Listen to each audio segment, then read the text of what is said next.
What should we call this brave new world that you've whipped up for us? I was thinking Flashpoint.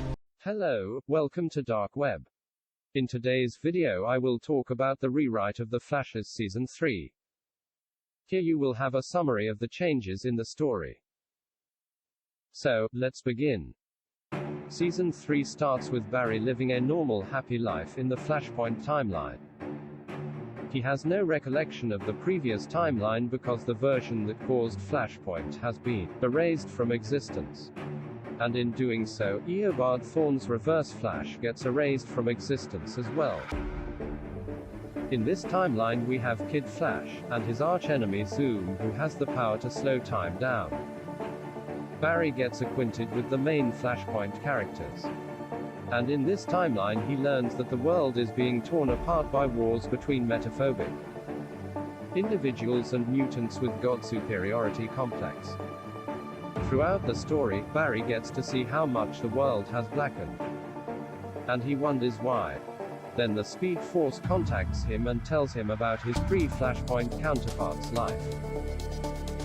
Eventually he understands that his actions as the Flash had a monumental effect over the world. And should he want to spend his life with both parents alive, then the entire planet will be left to ruin. Flashpoint Barry agrees with the Speed Force manifestation and he decides to undo Flashpoint. The Speed Force merges Barry from that world with the Barry that travels through the Speed Force. With newfound knowledge, the Flash returns back to his timeline.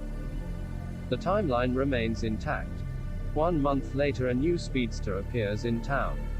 And this time criminals are being mercilessly decimated. Barry confronts the new speedster and he notices that the suit is similar to his own. But with one difference. It was blue and glowing with white lightning. Barry asks him who is he. The speedster takes his mask off and reveals his identity. None other than future Flash himself. This future version of Barry Allen is more stoic and cynic. And angrier. His suit is powered up by a calcified Speed Force energy crystal that is attached onto his lightning bolt emblem. Later in the story we find out that this version of the Flash comes from a time where major terrorist organizations, like Black Hole, took over the world and where most metahumans were used as lab rats. Therefore the Flash decided to come in the past and kill them for what they did to the world. Future Flash plans to kill every past version of the people responsible for destroying the world in a distant time. In this scenario Barry meets with a version of himself that is more or less an opposite of himself. A reverse, if you will.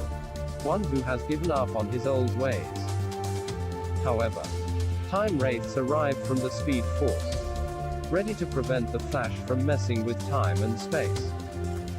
Further in the season we would find out that not only do time wraiths prey on time meddling speedsters, but they also prey on future versions of speedsters who manage to coexist with their past versions. Future Flash asks Barry to change his ways and kill the ones responsible for that horrible future, because they would have enough influential power to get out of jail. But Barry wouldn't give up on his morality. With no other choice left, Future Flash attempts to kill his past self so he could create a paradox big enough that would force the Speed Force to merge those two versions into two and create another reality. Barry's friends step in and find a way to remove Future Flash's calcified Speed Force energy crystal. This leads to him channeling his powers with more difficulty. Amidst the fight, they figure out that the Speed Force crystal serves another purpose too. When outside the Speed Force, the energies around the Future Flash protected him from timeline changes like a bomb shelter, essentially rendering him a time anomaly. After the Speed Force crystal was removed, that version of Future Flash was instantly erased from existence. Barry takes a time and reflects on what just happened and promises everyone that they must catch the people responsible of that grim future. Team Flash take the Speed Force crystal and donate it to the Museum of Central City. The last episode ends with a hulking figure clad in Speed Force armor. Metallic claws grabs the Speed Force crystal, and Tobin Bell's voice is heard in the background. I have found you at last. You are mine, Argaran. The figure turns to the camera and it's none other than Savitar. Now they all shall feel my wrath, the wrath of Savitar.